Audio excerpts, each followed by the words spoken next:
Hi guys, RJYC Vlog here. I'm back again. So ito pag-usapan natin. Gusto ko lang sabihin sa inyo na hindi pa natin napapauwi si PRRD sa Pilipinas at hindi pa siya safe, to be honest.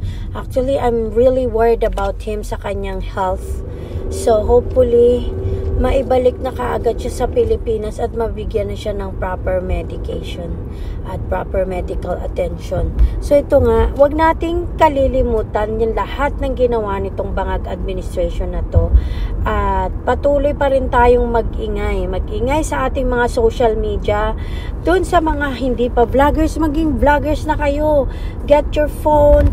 Wag kayong puro pindot-pindot lang na support dyan. At kailangan magpakita rin kayo ng support by talking. Like, take a video of yourself na hindi ka natutuwa sa ginawa ng gobyernong Bangag kay PRRD.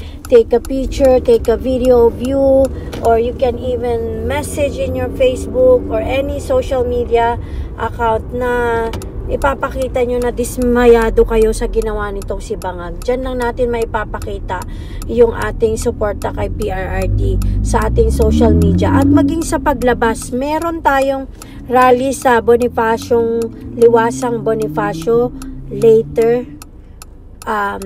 in the afternoon. Okay?